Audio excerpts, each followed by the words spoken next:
Fáilte Rasco Cup TTV, and I'm very proud to present to you today the trio Greenshine. This is Mary. Hello. This is Ellie, and this is Noel. Hello. How are you doing, guys? Great. Very well, Great. very So, well. Yeah. A family trio. A family trio indeed, Yeah, yes. very good. The name Greenshine, obviously it's your last name, but where does the rest of it come from? Or Well, for years myself and Noel went out as Noel Shine and Mary Green, and obviously that didn't work anymore when Ellie started to play with us, gotcha. because people thought she was Noel Shine or they thought she was Mary Green. Right. So we were trying to come up with a name that maybe sounded good but encapsulated all of us, which is kind of a movable feast that we would maybe bring people in and out as well. That would be all covered by the umbrella Greenshine.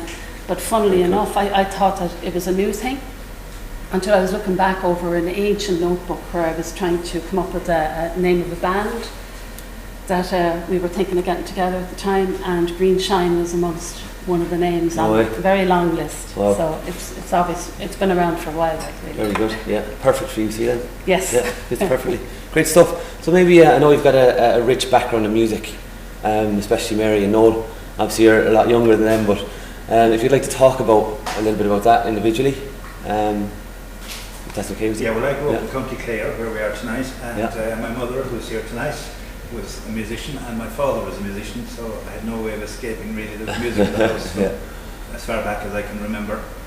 And they had a band before we were born at all. They used to play in a band, so I remember. Yeah, and then I was in a Cayley band for about a few years, and I was from about the age of 15 on a band called the My Castle Cayley band, so we used to play all over County Clare. And then I moved to Cork and fell in with kind of country, kind of bluegrass and songwriting people down there, Jimmy McCarthy and the Lee Valley String Band, and then I met Mary Green, and we continued on with that same kind of type of music, I suppose, and writing the songs came a little bit later then.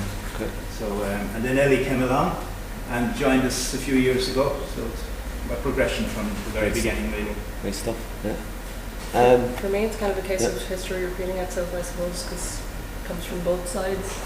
Couldn't escape it, as my father said. Yeah, just like you all. I've been making music since I was a wee thing. Very good. Did you have any other kind of, let's say, interest in music outside of what you're doing now? I like all kinds of music, and once again, that comes from my parents. Any interest I have, any musical interests I have, they come from my parents. But it's a vast and very broad taste. I think all sorts of stuff I'm into, and it kind of crops up in the repertoire we have too. I think kind of unexpected songs come up. I like it. Yeah. Very cool. Yeah, Ellie was singing before she was talking. Excellent. Singing, singing in tune before she Wow, speak. wow. Very cool. Yeah, my mother and father were always very interested in music. I'm from Waterford, so there's a kind of a slightly different background there. My parents spent a lot of time in America, so they had a very big record collection, and it was one of the most important things they brought back from America. They loaded up, they had a big American car, which I must get the story of. I don't know how they brought that back, but they did. They brought it back to Ireland, and this would be in the early 60s. Yeah, but we came back from America. I was born in New York, 67, I think. So they had a vast collection of music from Tony Bennett through Roger Miller, through all the original Elvis CDs, singles like worth a fortune. Don't know where they are. But so we had I had a great grounding in a big variety of music, and then as I grew up, then my brother Willie, who was before me, introduced me to people like David Bowie, Mark Bolan, T-Rex, Cockney Rebel, everything. It's a vast. Yeah, and then he got Very interested in traditional music. So then the first traditional album I ever heard was the first Daydreams album, which was fantastic. And then I found the Bothy Band on tape in a second-hand shop. And so all up through, it was just a progression of people introducing me to music. I was very interested already, and introducing me to more music. Jerry Power from Dunmore East, where I lived, taught me some guitar. Sounds I've been using ever since. And then right up through Noel Shine, then he introduced me to some very old American music as well. So just, but like that, it went from everything from Tony Bennett to Kings of Leon. Amazing. All the way through. I like it, yeah. Very broad spectrum there. Broad spectrum, That's very cool. Yeah. And in terms of songwriting then, obviously there's three of you who perform. Does that come from one person in particular, or is it kind of spread between the three of you? It comes mainly from Mary at this stage. I'd say most of the last album anyway, but the originals were all from Mary Green. Okay. I had a few on the one before it, I suppose, alright, yeah, but she does an awful lot more than I do. Nice. With regard to songwriting. Okay. Yeah, I suppose I just have probably more of an interest in it, you know. Like to me, songwriting is it's a number of things. It's a way to say something that's important to you, or it's a way to highlight things that are important in the world, or it's a way to have a bit of crack. So it's just, you know, it has to be something like I've tried, you know, sitting down to write the perfect 3-minute pop song, and it never works. It's always complete tripe, you know. I can't do that. Yeah. But so it has to be something that interests me. The girls, we have another daughter, Sadie, and Sadie and Ellie pointed out the other night that I write mostly about my family, but that's because that's what's there, you know, what's in front of me, you know. And that's what you're drawn from, I guess. That's what I'm drawn from, and I'm also drawn from ordinary, you know, quote unquote, people's everyday life, which is the most important thing in the world, is how people get on from day to day, you know, and all the big questions that are out there.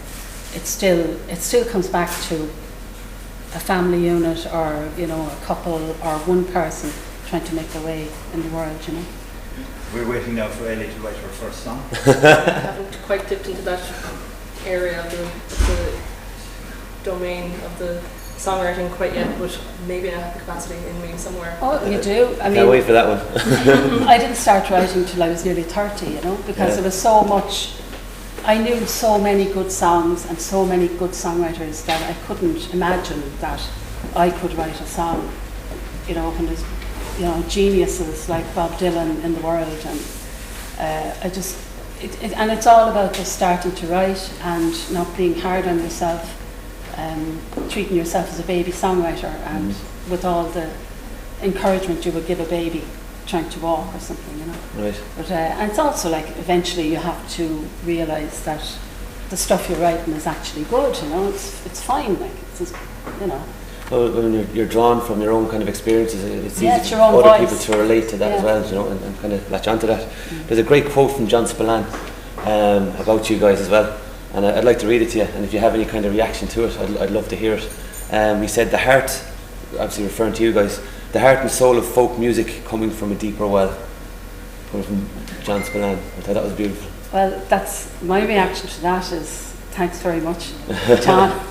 That's a really lovely thing to say, and as music is a well, you know, it is a well, and if you're going to keep on playing and keep on going forward, you have to dig into the well and dig deep to get stuff, you know.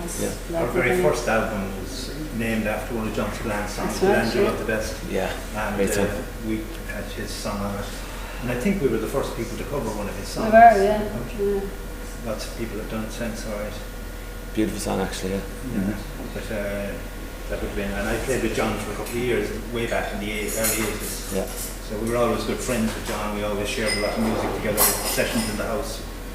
Lots of sessions with John Spillane over the years. I can imagine those sessions kind of going on for a pretty long time. Once you get going. We wrote stuff together on that as well, you know. So right. It was good, like. Yeah, and it is like you know, especially when you're around as. I know I look very young, but I'm actually around a long time. But you know, practically all your friends are musicians, and you're hearing what they're doing, they're hearing what you're doing. Everyone's encouraging everybody else, and you know, Noel mentioned Jimmy Mack earlier and John, and they were always on my case every time they came to a party in the house. It was right, so plays your songs, like, and eventually I just to get Jimmy McCarthy off my back, I wrote a song. Oh. You know, so that when he came the next time I could say, okay, here it is. Now leave me alone. They were always been very encouraging. Yeah, very encouraging. To songwriters in general. Yeah. Yeah. John would be very encouraging, and Jimmy as well. Yeah. I think that's true though, of especially the Cork music scene. There's a lot of cross-pollination between different types of music, and you know, people would play together all the time. Someone would be playing with a blues band on Monday, and on Tuesday night they'd be down in the corner playing a country session or sitting in with an old time. So it's a lot of pollination, and I think very little competition. You know, it's like everybody's delighted, even on social media, on Facebook. If our buddy Hank Waddell has a song out, we're saying, "Oh look, Hank!" Yeah. And if we have a song out, we're saying, "Oh look, Greenshine," and we're all kind of helping each other kind of move along. Yeah, very cool. Works well, alright. Yeah, John actually taught at a college I went to in Cork, and he did a gig in the lecture theatre one day with Louis Dupuer. Oh, John had played and Louis would say a few poems. It was amazing, absolutely amazing. Yeah. And just to have that like literally on my doorstep, like I go to college, I see him in the canteen, just chatting to students, and always just full of chat, and even from across the room you'd see him and he'd be so animated. You know, it's just great to even look at without even hearing him. We'd know he's telling a good scale, you know. So this is the part of the show that I like to ask guests the random question. Don't ask me first. So, Noel, would you like to go first? The question is, what's the last thing you daydreamed about? The last thing I daydreamed about? Yes. Having a Gibson Les Paul. There you go, short and sweet. That sounds nice, like it might come true. Nice and no. The last thing I daydreamed about is probably the future, and particularly next year I'm going abroad for college, and that's a very attractive prospect, so I was thinking about that. Where are you going abroad? Probably the UK. Cool. Not too far, but still exciting. Very cool, yeah. I can see a lot of things you can be thinking about for that. Are you ready? I am, I suppose. I don't know. I think, well, the last thing that exercised my mind with a little bit of concern was how we were going to get our hands on a pair of tickets for when Kings of Leon come to Ireland. And I have a dread that they're going to play and we're not going to get tickets. We'll get tickets. If you really want them, you'll get them. Yes. I know, they're there. That's probably, exactly. Apart from that, I probably daydreamed about Obama coming back as president. Unfortunately, it didn't happen. That's not going to happen. That'll remain a daydream, yeah. Yes, that's a daydream, but I don't think that's going to happen. Unfortunately not. We'll stick to the Kings of Leon. Stick to the Kings of Leon, yeah. So guys, in terms of social media, for anyone out there who wants to kind of check out your music, who hasn't heard it already, what do you have out there? Well, we have a lot of tracks up on SoundCloud. In particular, I'm very active on Facebook for the band. So our Facebook is facebook.com/Greenshine People, and that's green like the colour, Greenshine People. And then we have a website which is www.greenshinemusic.com. Cool. So that's kind of and where the we're albums at. are for sale on the website. Yeah. Okay, so you're going to play a song for us, guys. What's the song called? It's our single of the moment, called The Girl in the Lavender Dress. Sung by Ellie and written by Mary. And it's from an album of the same name. From our latest album, which is The Girl in the Lavender Dress. Perfect. Thank you very much, guys. Thanks for having us. We're looking forward to hearing that song. Greenshine, catch them on their website and on Facebook. Until next time, see you then. Thank you. Cheers, guys.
Thank you.